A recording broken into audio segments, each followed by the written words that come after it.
Hi, I am Gael Chiarella Alba, and I'm here because my iteration of work and my life experience at this point has led me to be a yogi caregiver. And what I love doing is bring some of the yoga that's been part of my life, all my life, really specifically to caregivers that are in need, especially because I think in today's world, we feel like yoga is go to a class and some caregivers aren't going anywhere, or we think that it is standing on your head. And we don't do that when we're caregiving. But my body of work is so clear that it's the simple things like breathing or learning how to stretch or move or pause or help assist somebody is the yoga piece that I want to teach and do teach to caregivers. So my care is to help people who care for others and make sure that they care for themselves. So as far as who I've cared for along this journey, I realized that not everybody has the beautiful experience that I've had of recognizing people that needed care in my close vicinity. I grew up in Brooklyn, New York. My grandma and grandpa lived in the same apartment building. And I saw them every day. They were joys to me. My grandfather had a stroke just when I was hitting my teens. And so I spent a lot of my years pushing wheelchairs and realizing how that journey went from really him being completely incapacitated to being able to speak again and up in a wheelchair. And that felt very natural to me. I'm the oldest of 4 children. My 4th sister was born when I was 12. So I kind of conjoined that with kid caring. That was the healthy part. My father got sick in my own midlife and needed care for probably upwards of 30 years of one sort or another, winding into hospice at the end. And in between that, my adult son, beautiful athletic son, skied off a mountain and had a crash that led to a traumatic injury. And so I wound up pausing my single parenthood midlife to wind up in Colorado in a trauma center. And that particular, so I had caregiving in my veins, but that particular instance taught me so much about what a caregiver needs to know, what they need to do, and how to balance life when it's so far out of balance that that you're at your wit's end. So I'm an aftercarey right now. Mom and dad were buried 2011, 2015. So my current life is a giant blessing every day that I have time for me, a lot of time for me. I do a lot of writing. But as a child, when my grandparents were my go-to folks, and my grandfather had his stroke, he and I were very close to each other. We were buddies. As much as I still kept the relationship that I had with him, and it turned into me being the pusher rather than being pushed in my carriage. My grandmother was so much of a caregiver for him that I also have another conversation, which is I sort of lost her. So I wasn't caring for my grandma, but I was losing my grandma in her care for him. So that's a thought that came to me. And so a day in the life would be probably trying to get my grandma's attention while I was being with my grandfather. That was the youngest. With my little sister, that's a good caregiving, but I think sometimes we forget it. I really did a lot of caregiving for my baby sister. And I remember saying to my mom, why are you getting that babysitter here from next door and you're giving her the money for babysitting? I'm the one that has to take care of my sister. She doesn't want the other person. She only wants me. We're at that stage. So the only wanting me, as I grew older, I realized also that my mom and father, both, now I'm an older adult with grown children, they also only wanted me or their children. So there's a conversation around a day in the life of trying to make sure that you're setting up other people for them besides yourself. Part of my new work in the world is what is you need to teach a caregiver. Part of it is how to be there and also back off there.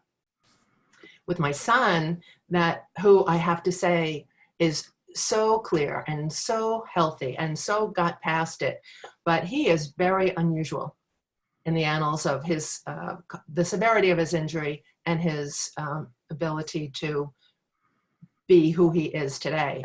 The journey between here and there upended my life. So I was living in New York, and then I got a call literally from a trauma surgeon one day on a Sunday, and he said, "We just want you to know your son was intubated before he left the mountain. That's a good thing." I didn't know what that meant at the time, but and I just sat down. I knew it was bad, and I said, "Just tell me what to do." He said, "Pack a bag, get on a plane, be prepared to stay." So the day in the life of that is a kind of unique experience. Everything that I had at home was not what I could rely on, and yet all the professional caregivers were in place. Nonetheless, I found my role as the hub of the wheel, which is something that a caregiver to me needs to realize, because the doctor might say, "I'm the hub." The nurse might say, "I'm the hub," and they keep changing. The consistent person is you. You're the one that notices all the things that are changing, and you're the one that sees what's going on every day. And so my son and I went through literal life support, post-life support, in hospital rehab, inpatient rehab, outpatient rehab, and then the years following. So how my family is involved in caregiving along with me is a great question, because it is a family affair, always. Even if they seem to be so far away that they're not really involved, they're involved. We're all thinking and we're all doing. With my son, my former husband came out to Colorado, and he flew back and forth, particularly in the beginning, which caused a renewal of our ability to be a team with my son, again, who was in hospital. So we were being the team, given that he was having trauma care. It also showed me that this is why we're not together. This is why we're not married. And that was evident in our different approaches. It was also a blessing and a grace, because he would leave. I was primarily there by myself. That was a good thing. And I think that sometimes we have to decide really who's going to be the one. With my parents, I have 3 siblings, and some of that is a slippery slope.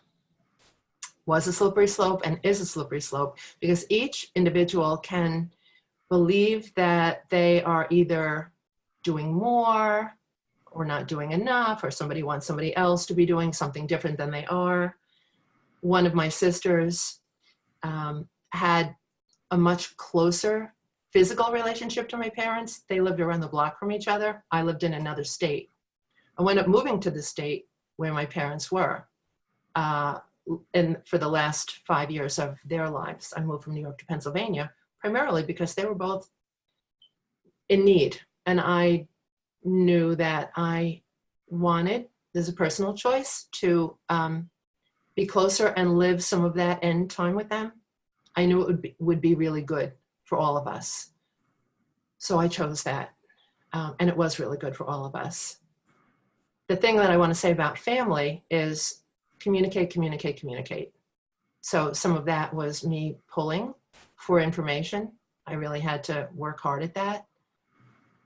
I started an online forum for our family to let each other know what was going on. And to some degree, that was really helpful. So we all at least had the same page. I was finding like I'd go visit my mom to take her out, and somebody else would have already been there and should be gone from the room. So for me, working toward better communication and acceptance that everybody's role is different.